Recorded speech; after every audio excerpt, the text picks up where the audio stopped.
Hi friends, welcome to my channel. நம்ம சேனலில் இன்றைக்கி பீட்ரூட் பொரியல் தாங்க எப்படி செய்கிறதுன்னு பார்க்க போகிறோம். பீட்ரூட்னாலே வேண்டான்னு சொல்லிட்டு ஓடுறவங்க கூட இந்த மாதிரி செய்து கொடுத்தீங்கன்னா வேணும்னு கேட்டு வாங்கி சாப்பிடுவாங்க. இப்போ இருக்கிற குழந்தைங்களுக்கெல்லாம் விட்டமின் டெபிசியன்சி ரொம்பவே ஜாஸ்தியாக இருக்குது. அவங்க எல்லாருக்குமே இந்த மாதிரி பீட்ரூட் பொரியலை வாரத்துக்கு 2 முறை செய்து கொடுங்க, ரொம்பவே நல்லது. வாங்க அந்த பொரியல் எப்படி செய்கிறதுன்னு பார்க்கலாம்.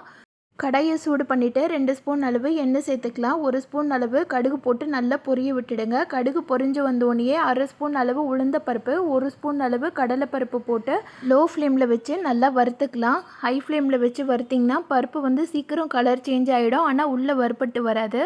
லோ ஃப்ளேமில் வச்சு வறுக்கும்போது அதோட டேஸ்ட்டு ரொம்பவே நல்லாயிருக்கும். நல்லா வறுப்பட்டு வரும், சாப்பிட்றதுக்கும் ரொம்ப நல்லாயிருக்கும்.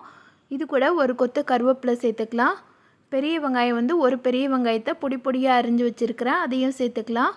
காரத்துக்கு வந்து பச்சை மிளகாய் 2 பச்சை மிளகாவை பொடியாக அரிஞ்சிட்டு சேர்த்துக்கலாம்.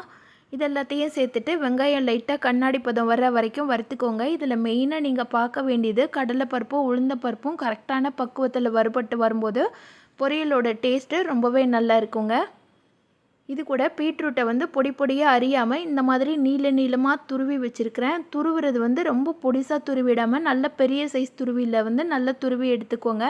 அப்போ காய் வந்து நீளமாக ஸ்ப்ரெட் ஆகி வரும், சாப்பிட்றதுக்கும் நல்லா இருக்கும், அதோட சத்தும் குறையாது. இது கூட கொஞ்சமாக தண்ணி சேர்த்துக்கலாம். அதாவது பீட்ரூட் நறுக்கி வச்சுருந்த பிளேட்லேயே கொஞ்சமாக தண்ணி ஆட் பண்ணி சேர்த்துட்டு அது கூட 2 கைப்பிடி அளவு தண்ணியை வந்து தெளித்து விட்டுடுங்க. காய் வேகிறதுக்கு தேவையான அளவு உப்பு சேர்த்துக்கோங்க. சேர்த்துட்டு எல்லாத்தையும் நல்லா கிளறி விட்டுடலாம். பீட்ரூட்டில் இருந்தும் கொஞ்சம் தண்ணி விடும், அதனால் தண்ணி வந்து ஜாஸ்தி சேர்த்துடாதீங்க. சேர்த்துட்டிங்கன்னா வேகிறதுக்கு ரொம்ப நேரம் ஆகிடும். இப்போ தண்ணி எல்லாம் வற்றிட்டு காய் நல்லா குக்காகி வந்திருக்கணும். தண்ணி கொஞ்சம் கூட இருக்கக்கூடாது, நல்லா ட்ரையாக இருக்கணும்.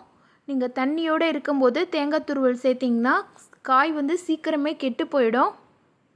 இப்போ தண்ணி ஃபுல்லாக நல்லா வற்றிட்டு ட்ரையாக இருக்கும்போது ஒரு கைப்பிடி அளவு தேங்காய் துருவல் சேர்த்துக்கலாம்.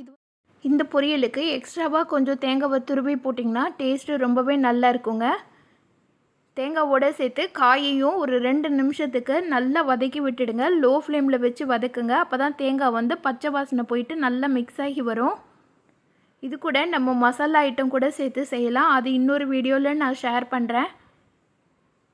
பீட்ரூட் வச்சு கட்லெட் கூட செய்யலாங்க, ரொம்பவே நல்லாயிருக்கும். குழந்தைங்க வந்து காய்கறி சாப்பிட்றதுக்கு வேறு மெத்தடில் செய்து கொடுத்து பாருங்கள், ரொம்பவே அருமையாக இருக்கும். பீட்ரூட் வச்சு கூட்டு கூட செய்யலாம்.